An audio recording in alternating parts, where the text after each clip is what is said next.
कुछ गलत कहा हो, मेरी गलती हो सकती है, मैं उसके लिए क्षमा प्रार्थी हूँ, लेकिन वस्तु स्थिति का अभ्यास आप जरूर करें। हम एक साथ मिलकर कुछ कर सकते हैं क्या, वो भी सोचें। जब हम ग्रुप शो करते हैं तो ग्रुप हमारा कायम रह सकता है क्या, वह भी सोचें। ऐसे बहुत कम देखा मैंने कि 7 आर्टिस्ट ग्रुप कर कर एक प्रदर्शनी करते हैं, 2 करते हैं, बाद में वो ग्रुप टूट जाता है। जो जिस ग्रुप की हम बहुत सराहना करते हैं वो भी तो 1 साल के ऊपर टिका नहीं। तो इस प्रकार का विचार करते हुए कि हम इस समाज का कुछ दायित्व देना चाहते हैं, वो अपना दायित्व है, इस प्रकार कुछ दे सकते हैं क्या? नहीं हो सकता है। आगरा के आर्ट स्कूल में जब गया था तब मैंने उनको प्रश्न पूछा था कि आगरा का ताजमहल देखने के लिए आते हैं, यहाँ का आगरा फोर्ट देखने के लिए आते हैं, आपका आर्ट स्कूल देखने के लिए कितने लोग आते हैं? प्रश्न का उत्तर नहीं दे पा रहे हैं। तो फिर आज की इरा ने, आज के समय में कला क्षेत्र ने अपने इतिहास को क्या दिया है? इतिहास स्वरूप हम क्या देंगे? सिर्फ इंडिविजुअल क्रिएशन देंगे या एकत्रित होकर भी काम करके दिखाएंगे? सेना को भी एकत्रित होकर लड़ना पड़ता है, तो अपने जीवन में, कला क्षेत्र के जीवन में भी कभी ना कभी तो हमें एकत्रित होकर काम करना पड़ेगा। और इससे काम करने की काबिलियत हम रखते हैं क्या, यह प्रश्न मैंने आज यहाँ भी उपस्थित किया है। 2 साल पहले ललित कला के मंच पर भी उपस्थित किया था, लेकिन अभी तक मुझे आज उत्तर मिला नहीं, क्योंकि तैयार नहीं है।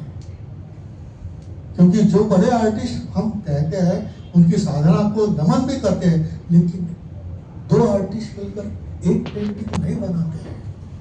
इतना तो जानिए, एक ग्रुप में 2 आर्टिस्ट भी बैठकर काम नहीं करते हैं, और दूसरा आते हैं तो ब्रश नीचे रख देते हैं, सिर्फ शाम को टेबल पे इकट्ठा होते हैं।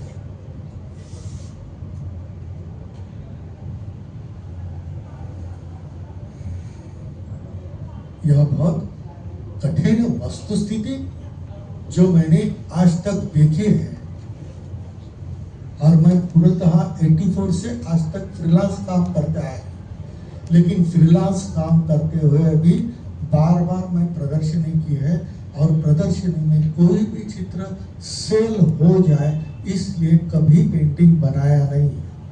सेल होते हैं, लेकिन सेल करने की मनीषा रखकर कोई पेंटिंग मैंने एग्जीबिशन में आज तक नहीं किया है, क्योंकि प्रदर्शनी ही होती है, वो दुकान नहीं होता है। आज भी कोई बड़ा आर्टिस्ट 4 साल के बाद गैलरी मिली है तो मैं पूरा वसूल करूंगा, इसलिए वो नजदीक पेंटिंग लगाते हैं, और यहाँ तक कि अपने टेबल के पास एक बड़ा थर लगाया रहता है कि कोई सेल हो जाए तो तुरंत वहां लगाए। अरे क्या कर रहे हैं हम?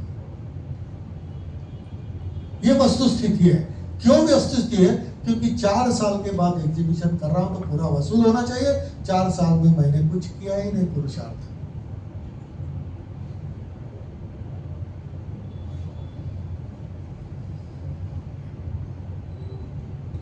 ये बहुत सोचना आवश्यक है। मैंने विचार रखा, और इस विचार को सुनने के पश्चात स्वीकार करे तो करे, नहीं छोड़ दे। आप आपके रास्ते, मैं अपने रास्ते, लेकिन जरूर विचार करें। और इस विचार करने के बाद कल से मैं आपके बात मान लूंगा और करूंगा, होता नहीं है, होता नहीं है। क्योंकि कल से करेंगे तब मालूम होगा कुछ भी नहीं आता है। क्यों नहीं होता? क्योंकि उसको कई साल तक तपस्या करनी करते, अभ्यास करना पड़ता है, तब होता है। एक वीडियो देखी थी मैंने कि हाउ टू ड्रॉ ड्रेपरी। तो आदमी वो पहले खड़ा रहता है और बोलते कि देखिए मेरे शर्ट को कितने फोल्ड्स है, और वो खड़े ही सिर्फ 1.5 पाँव पर हो जाता है, थोड़ा सा टेढ़ा, और वो कहता है कि देखो एक भी फोल्ड आपने अभी तक देखी थी वो रही नहीं, चेंज हो गई। क्यों हुई और कहाँ हुई? और बहुत कम आर्टिस्ट जानते हैं कि फोल्ड का कैरेक्टर कहाँ से फोल्ड आती है और कहाँ वैनिश होती है, उसके ऊपर होता है। एनाटॉमी हम सीख के माहिर हो जाएंगे, ड्राइंग सीख के माहिर हो जाएंगे, न्यूड करके पूरा हम एनाटॉमी, सरफेस एनाटॉमी सब कुछ सीखेंगे, लेकिन ड्रेपरी बहुत कठिन है भाई साहब। This is the only manmade object कि जो एक निश्चित स्वरूप नहीं रखता है। कपड़ा कौन सा जात का है उसके ऊपर निर्भरित है, ट्रांसपेरेंट है उसके ऊपर है, उसकी कलर स्कीम कैसे उसके ऊपर है, उसके बॉडी कौन सी उस कपड़े के नीचे है या ऑब्जेक्ट है उसके ऊपर है, ग्रेविटी के ऊपर है, टेंशन के ऊपर है, एक्शन के ऊपर है। इतनी चीजें हैं, किस किस को हम सीख लेंगे। लेकिन 5 साल में हम फिगर बनाई, हेड किया और यहाँ ऐसा कॉलर विलर करके छोड़ दिया, वही काम करते रहे। फुल फिगर किया तो भी बोल्ड पैचेस मारे, अरे कब तो उसको अंडरस्टैंडिंग के साथ करो ना, इससे मेमोरी बढ़ती है अपनी। फिर मॉडल हिल जाए तो भी कोई फर्क नहीं पड़ता है। लेकिन हम ये सब बातें लाइटिंग के बारे में नहीं जानते हैं। बहुत सी चीजें हैं कि जो सीखने के लिए हम कम पढ़े।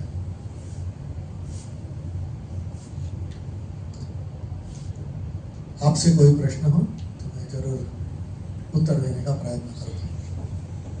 विद्यार्थी म्हणून शिकत असताना आपल्याला आपण स्वतःच्या भाषेत एखादे चित्र करत असतो, ते चित्र करत असताना कोणत्या गोष्टी केल्या पाहिजेत आणि कोणत्या गोष्टी नाही केल्या पाहिजेत? स्वतःच्या भाषेत म्हणजे स्वतःच्या शैलीत। हाँ,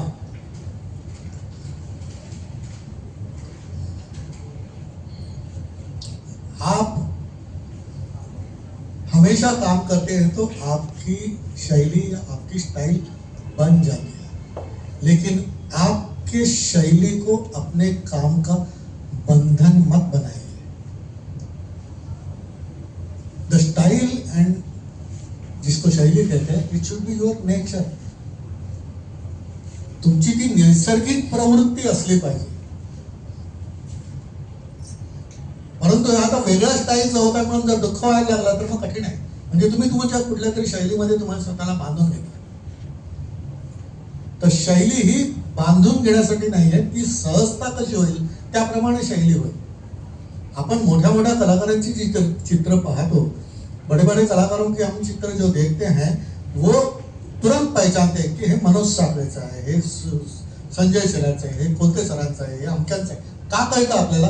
कारण त्यांचं नेचर त्यांच्या चित्रामध्ये उतरलेलं असतं। नेचर म्हणजे स्वभाव असं म्हणत नाही, काम करण्याची जी आतापर्यंतची सहज प्रवृत्ती जी आहे ती सहजता ही शैली असते।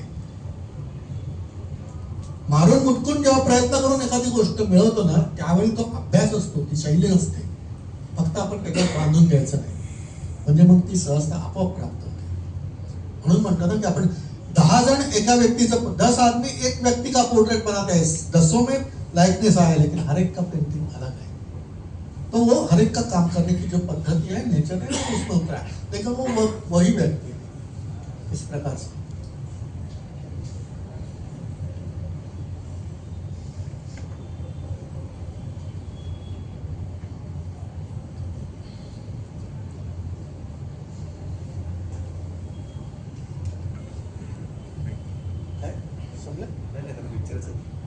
प्रश्न असतील तर विचारून घ्या.